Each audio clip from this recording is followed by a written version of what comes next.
So, hello everyone.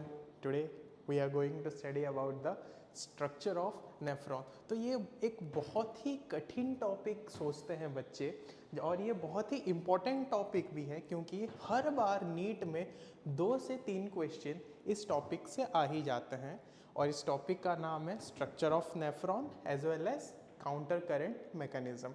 तो जब भी हम किडनी की बात करते हैं, किडनी में फिल्ट्रेशन होता है, ये हम सबको पता है. लेकिन ये फिल्ट्रेशन कहाँ होता है, कैसे होता है, इसके बारे में हमें पढ़ने के लिए एक बहुत ही इंपॉर्टेंट थिंग के बारे में अच्छे से समझना पड़ेगा. That is known as the functional unit of kidney and that is your structure of nephron. तो उस नेफ्रॉन जहाँ पे रियली फिल्ट्रेशन होता है ब्लड का और जो यूरिन फॉर्म होता है, उस प्रोसेस में एक बहुत ही इंपॉर्टेंट स्टेप होता है that is reabsorption of water and to differentiate or to make difference in the concentration of urine. That procedure is known as counter current mechanism. अब ये कैसे होता है, किस तरीके से होता है, उस बारे में हम स्लोली पढ़ने की कोशिश करेंगे. तो सबसे पहले अगर हम देखें तो structure of nephron, structure of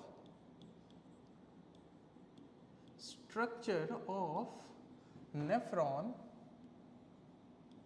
के बारे में अगर देखने जाए तो सबसे पहले आप लोगों को ये तो पता है कि नेफ्रॉन जो है it is called as the structural and functional unit of kidney. That means it is this nephron, ये वही नेफ्रॉन है जहाँ पे रियली फिल्ट्रेशन होता है और यूरिन फॉर्मेशन होता है. इसके स्ट्रक्चर के बारे में अगर हम थोड़ा सा देखने जाएं सबसे पहले एक ब्लड वेसल आता है जिसका डायमीटर बड़ा होता है. A blood vessel with large diameter comes here. It will form a coil. It will form a coil, and it goes out. It goes out as a small diameter vessel. It goes out as a small diameter vessel. So जो अंदर आता है, जो blood vessel अंदर आता है उसका diameter large होता है और उसका नाम होता है इफरेंट आर्टेरियोल. इसका नाम होता है efferent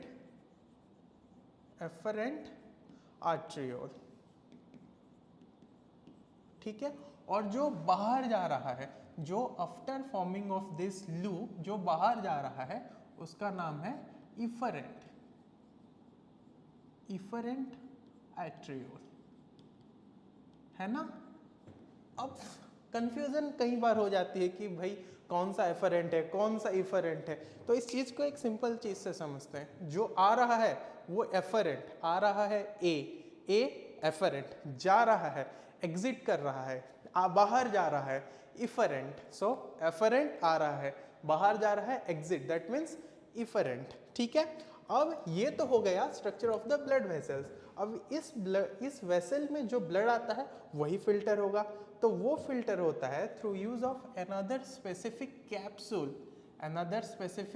capsule known as Bowman's capsule. अब बॉमेंस कैप्सूल के थ्रू इस जगह में फिल्ट्रेशन होगी. सो इस स्ट्रक्चर में after filtration of the blood filtration होगा, बाहर चले जाएगा. लेकिन याद रखना बच्चों, हम इसे यूरिन नहीं कहेंगे. जो चीज़ फॉर्म होगी आफ्टर फिल्ट्रेशन उस चीज़ को हम बोलेंगे फिल्ट्रेट. तो एक बार ब्लड वेसल से फिल्ट्रेशन हो गई, उसके बाद बॉमेंस कैप्सूल में जो चीज़ आया आफ्टर फिल्ट्रेशन उसे हम यूरिन नहीं कहेंगे, उसे हम कहेंगे फिल्ट्रेट. तो जो फिल्ट्रेट फॉर्म हुआ, उस फिल्ट्रेट फॉर्म होने के बाद एक छोटा सा लूप बना. This loop is known as PCT और प्रॉक्सिमल कन्वोलेटेड ट्यूब्यूल. ठीक है. प्रॉक्सिमल कन्वोलेटेड ट्यूब्यूल बनने के बाद एक लंबा सा लूप बनता है, जिसे हम कहते हैं लूप ऑफ हेनले. अब हेनले भाई साहब ने इसको डिस्कवर किया था तो इसका नाम क्या रख दिया, लूप ऑफ हेनले. अब ये डिस्कवर करेगा तो इसका नाम रख लेते. समझ में आया. तो ध्यान से देखो, जब फिल्ट्रेट इसके अंदर आता है after passing through PCT, it goes through loop of Henley. अब लूप ऑफ हेनले में एक तरफ तो ये नीचे जाएगा, फिर थोड़ी देर बाद ये सीढ़ियाँ चढ़ते हुए ऊपर चले जाएगा। पहले कहाँ आ रहा है? नीचे, फिर कहाँ जा रहा है? ऊपर। तो जहाँ नीचे आ रहा है according to the flow of filtrate, जहाँ ये नीचे आ रहा है it is known as descending limb of loop of Henle. मतलब जहाँ वो नीचे, डिसेंडिंग मतलब क्या? नीचे जाना। प्लेन डिसेंड कर रहा है। आप लोग फ्लाइट में जाते होंगे, आपको बोल रहे होंगे पायलट जब आप लैंड करने से पहले कि फ्लाइट हैज स्टार्टेड डिसेंडिंग, मतलब नीचे आ रहा है। और जब टेक ऑफ करता है flight has started ascending, that flight ऊपर चढ़ रहा है। उसी तरीके से दिस लूप जहाँ पे फिल्ट्रेट ऊपर की तरफ मूव करना शुरू करता है, this loop is known as ascending limb of loop of Henle. Simple सी बात है। अब इस ascending limb of loop of Henle में भी कई जगह diameter, after some time diameter थोड़ा चौड़ा हो जाता है और ये एक another loop type structure form करता है which is known as DCT, which is known as DCT. अब पीसीटी और डीसीटी में भी कंफ्यूजन हो सकता है। सो पीसीटी क्या है? प्रॉक्सिमल। प्रॉक्सिमल मतलब पास में। तो जो बॉमेन्स कैप्सूल है उसके पास में जो लूप लाइक स्ट्रक्चर है उसका नाम है पीसीटी, और जो दूर है उससे, किससे दूर है? बॉमेन्स कैप्सूल से। जो उससे दूर है उसका नाम क्या है? डीसीटी। पी मतलब पास, पीसीटी, डी मतलब दूर, डीसीटी।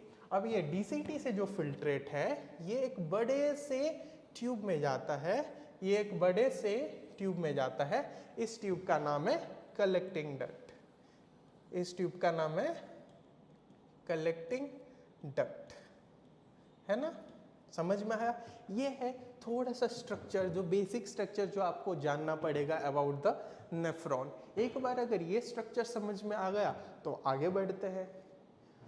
ये जो नेफ्रॉन है ना, ये भी दो तरीके के हो सकते हैं। उसके लिए अगर हम किडनी के स्ट्रक्चर पढ़ने चले, उसके लिए अगर हम किडनी के स्ट्रक्चर देखने चले, सो किडनी में कुछ इस तरीके का स्ट्रक्चर फॉर्म होता है ना? जो बाहर का स्ट्रक्चर होता है, जो बाहर का पार्ट होता है उसे हम क्या कहते हैं? कॉर्टेक्स, है ना? और जो अंदर का रीजन होता है, this inside region is known as medullary reason,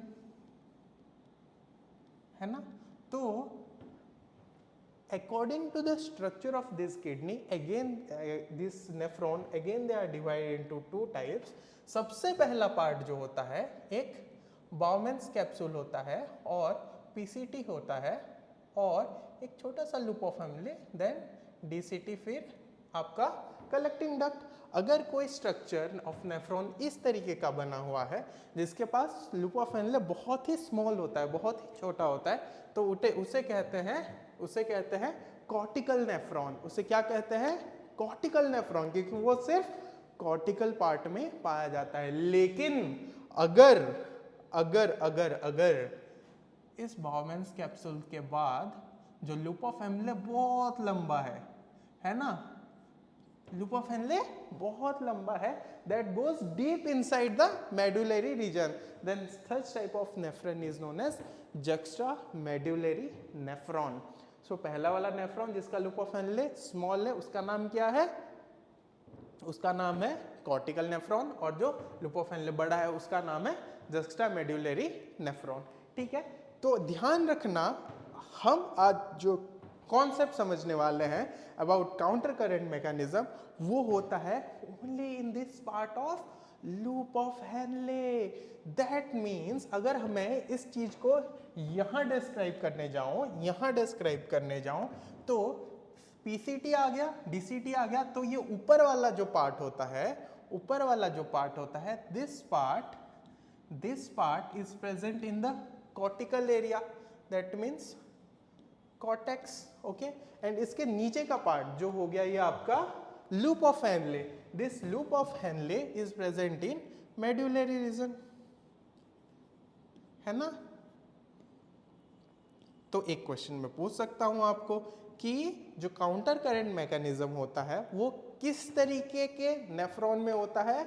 so it always happens in juxtamedullary nephron. ठीक है? अगर ये बात समझ में आ गई तो एक चीज पढ़ लेते हैं। ठीक है, लिख लो इसको। ये पढ़ लिया आपने तो उसके बाद एक डिफरेंट टाइप ऑफ थिंग्स होता है। अगर उस काउंटर करंट मैकेनिज्म को समझना है, किसी भी चीज़ को समझना है, तो सबसे पहले हमें ये समझना पड़ता है कि वो होता क्यों है। ठीक है, तो suppose there is person A and suppose there is person B. अब ए का काम क्या है, ए और बी दोनों मजदूर हैं। ठीक है, तो ए कम पानी पीता है और बी ज़्यादा पानी पीता है। तो ए ने क्या किया, as water intake is more and bees water intake is less. Now if bees water intake is less, that means the body will try to retain water. Body हमारा बहुत ही शातिर है, वो हर वाटर को रिटेन करने की कोशिश करता है और बॉडी को इतनी इजीली डिहाइड्रेट होने नहीं देता। सो what it will do, it will conserve water, it will conserve water। और वाटर कंजर्वेशन हो रहा है मतलब क्या हो रहा है, the concentration of urine, the concentration of urine is increasing। क्या हो रहा है, कॉन्सेंट्रेशन ऑफ यूरिन इंक्रीज हो रहा है। बट यहाँ पे क्या होगा, क्योंकि वाटर ज़्यादा है, so the urine will be dilute, the urine will be dilute. ठीक है, अब और एक चीज़ अगर हम देखने जाएं तो जो ये ब्लड वेसल है, जो ये ब्लड वेसल है जो बाहर जा रहा है, एग्जिट कर रहा है, जो बोमेन्स कैप्सूल से एग्जिट कर रहा है, दैट इज अफरेंट आर्टेरियोल। ये क्या करेगा, it will extend through this and it will form a loop of blood vessel around this loop of Henle। अब इसे हम क्या कहते हैं, इस blood vessel को which is present around the loop of Henle, this blood vessel is known as vasa recta। this blood vessel is known as vasa recta। समझ में आया? तो इतना चीज अगर समझ में आया तो इस चीज को मेंटेन करने के लिए जो प्रोसेस यूज होता है, that is counter current mechanism, हम उसके बारे में पढ़ेंगे। ठीक है, ये समझ आ गया? तो मैं अगली स्लाइड ले लेता हूं। तो एक बार मैंने अगली स्लाइड ले ली तो उसमें मैं काउंटर करंट मैकेनिज्म के बारे में थोड़ा सा समझाने की कोशिश करता हूं।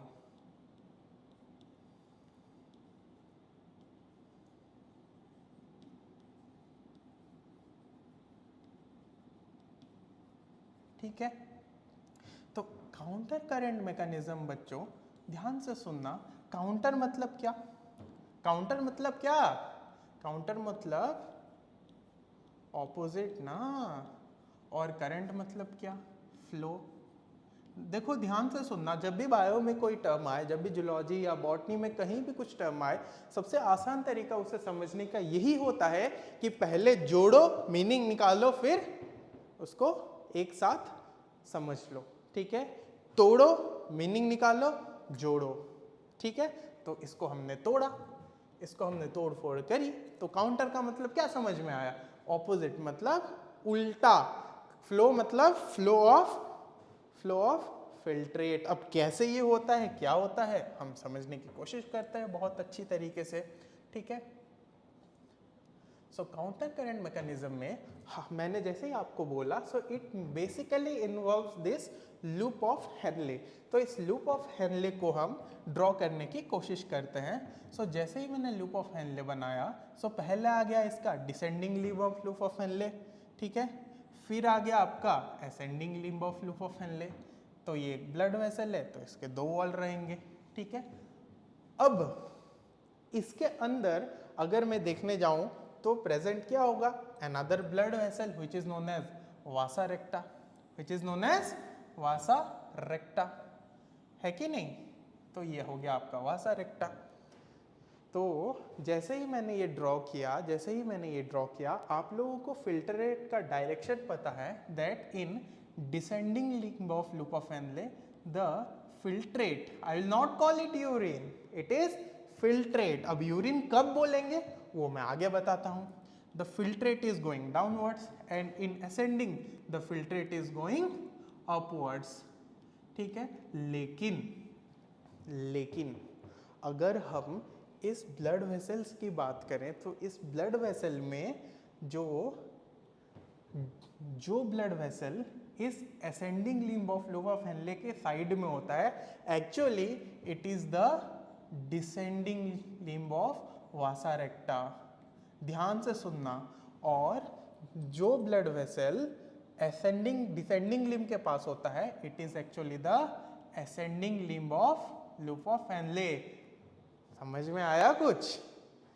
जहां वो नीचे आ रहा है ब्लड वेसल में ब्लड ऊपर जा रहा है, जहां ये ऊपर जा रहा है ब्लड वेसल में ये नीचे आ रहा है। That means the actual name is about the difference in the flow of filtrate and blood in blood vessel and the limbs of loop of Henley. ठीक है, याद रखना, इससे कई बार क्वेश्चन आता है। किस तरीके का आता है मैं वो आगे समझाने की कोशिश करूंगा। तो आप लोगों ने पढ़ा है द स्ट्रक्चर ऑफ नेफ्रॉन। मैंने जब पढ़ा है आप लोगों को इन डिटेल, आप लोगों ने पढ़ा है कि जो डिसेंडिंग लिम्ब ऑफ हेनले होता है, descending limb of loop of Henle होता है, it is permeable to water. It is permeable to water. जो वाटर मॉलिक्यूल्स हैं, it is permeable to water. तो वाटर बाहर आएंगे। लेकिन अब सवाल आ सकता है कि ऐसे ही थोड़ी बाहर आएगा। अब मैं उसको बोल दूंगा कि भाई तू बाहर जा क्लास के, वो पूछेगा मेरे से, सर क्यों जाऊं मैं, कुछ खाने वाने का रखा है क्या मेरे लिए, चॉकलेट्स थोड़ी है। ठीक है, तो वाटर को बाहर जाने के लिए भी रीजन चाहिए। और वो रीजन क्या है? उस रीजन की वजह से, वो रीजन जो है वो है there is a osmolarity gradient. There is a osmolarity gradient created. हमको तो पता है ऑस्मोसिस क्या है, that is the transfer of water from its higher concentration to its lower concentration. So जब ऑस्मोलिटी ग्रेडियंट हम क्रिएट करते हैं इंटरस्टिशियम में, तो यहाँ पे होता है less concentration, that is 300 milliosmole. ध्यान से सुनना, ये कॉर्टेक्स रीजन है। इसके ऊपर क्या है? कॉर्टेक्स है ना। यहाँ पे जब आपने देखा, इसके ऊपर क्या है? कॉर्टेक्स है। So in cortex region, in cortex region the concentration is 300 milliosmole. लेकिन जैसे ही हम नीचे जाने लगते हैं, पानी की गहराई ज्यादा होने लगती है, इसका कॉन्सेंट्रेशन भी बढ़ने लगता है। और नीचे कॉन्सेंट्रेशन कैसा आ गया? Concentration is 1200 milliosmole. अब हमको तो पता है ऑस्मोसिस के बारे में कि जैसे ही कॉन्सेंट्रेशन बाहर का बढ़ेगा, मतलब वाटर का कॉन्सेंट्रेशन घटेगा, वाटर अंदर से बाहर आएगा, वाटर अंदर से बाहर आएगा। और जैसे ही बाहर आएगा, एक ऑस्मोलरिटी यहाँ पे मेंटेन होगी। एक ऑस्मोलरिटी यहाँ पे मेंटेन होगी, मतलब कॉन्सेंट्रेशन यहाँ पे मेंटेन होगा। ध्यान से आया? अब इस पानी का क्या होता है वो मैं आगे बताता हूँ। समझ में आया? अब और एक चीज ध्यान से सुनना बच्चों, और एक बहुत इंपॉर्टेंट चीज होता है, जैसे ही ये यहाँ पे आया तो हाईएस्ट कॉन्सेंट्रेशन हो जाएगा। लेकिन जब ये descending limb of Henle, sorry ascending limb of loop of Henle में जाता है, फिर से वही दिक्कत यार, कॉन्सेंट्रेशन तो कम रही है, मतलब पानी को बाहर जाना चाहिए, पानी को अंदर आना चाहिए। लेकिन याद करो, मैंने बताया था कि जो असेंडिंग लिम्ब होता है, it is permeable to ions. It is permeable to ions. तो यहां से क्या होगा? यहां से क्या बाहर आएगा? Sodium ions. यहां से क्या बाहर आएगा? Sodium ions. यहां से क्या बाहर आएगा? Sodium ions. अब ध्यान से सुनना, क्या ऑस्मोलिटी में चेंज आया? नहीं। यहाँ से वाटर रीअब्सॉर्ब्ड हो गया, यहाँ से वाटर बाहर निकाल दिया, यहाँ से सॉल्यूट बाहर निकाल दिया, तो भाई बात तो वही हो गई ना, कॉन्सेंट्रेशन इज मेंटेन्ड। अब इसका बैलेंस जो होता है, उसी के हिसाब से जो यूरिन और जो फिल्ट्रेट का कॉन्सेंट्रेशन बैलेंस होता है। समझ में आया मेरी बात? ठीक है। अब जब ये बाहर आता है, this H2O is taken back by the vasa recta and this is known as reabsorption of water। और ये जो Na plus ion भी है, this Na plus ions is also taken back by the vasa recta। अब ध्यान से सुनना, क्या वासा रेक्टा का कॉन्सेंट्रेशन चेंज हो रहा है? नहीं। जितना Na प्लस ये यहाँ से ले रहा है, उसी तरीके से यहाँ से वाटर ले रहा है वो। ठीक है, तो कॉन्सेंट्रेशन भी सेम रह रहा है, कोई डिफरेंस ही नहीं है। उसके बाद और एक सिंपल कॉन्सेप्ट समझते हैं। ये जो कॉन्सेंट्रेशन ग्रेडियंट आपको दिख रहा है, ये जो यहाँ पे है, जो एक्चुअली डिफ्यूजन और ऑस्मोसिस को फैसिलिटेट कर रहा है, ये किस तरीके से क्रिएट होता है। ध्यान से सुनना, जो लिप ऑफ हेनले है वो डीसीटी से होकर एक बहुत ही बड़े ट्यूब में जाके जुड़ता है। This tube is known as collecting duct. ठीक है, अब इस ट्यूब का जो कलेक्टिंग डक्ट है, वो collecting duct is also responsible for secretion of some amount of Na plus ions, and also it is responsible for the secretion of urea. याद आया कुछ? अब इससे क्या होता है, this urea is sometimes in some amount secreted by the collecting duct, and again it is reabsorbed by this ascending loop of Henle. तो इस secretions की वजह से ही जो osmolarity है वो मेंटेन रहती है और ये प्रोसेस कंटिन्यू रहता है। और इसी process in a nutshell this is the whole process of counter current mechanism. अब फिर से मैं बोलूंगा काउंटर करंट किस लिए है, क्या काउंटर करंट, ध्यान से सुनना, क्या counter current is according to the current or flow of the limbs of loop of Henle? नहीं, it is because the counter or the flow is between the limbs of loop of Henle and vasa recta. अब और एक important चीज, जो sodium ion यहाँ पे है, जो सोडियम आयन यहाँ पे है, it is reabsorbed by which limb of vasa recta? Descending limb of vasa recta. और water is reabsorbed by which limb of vasa recta? Ascending limb of vasa recta. ये चीज याद रखना, क्वेश्चंस में आ सकता है। वाटर कहाँ पे reabsorbed होता है, किस limb of vasa recta है में वाटर reabsorbed होता है? ascending limb of vasa recta. और ions कहाँ reabsorbed होता है? in descending limb of vasa recta. तो आशा करता हूँ कि आप लोगों को इन ए नटशेल थोड़ा सा समझ आ गया होगा what is it, what is the two types of nephron, और थोड़ा सा about the counter current mechanism. Thank you.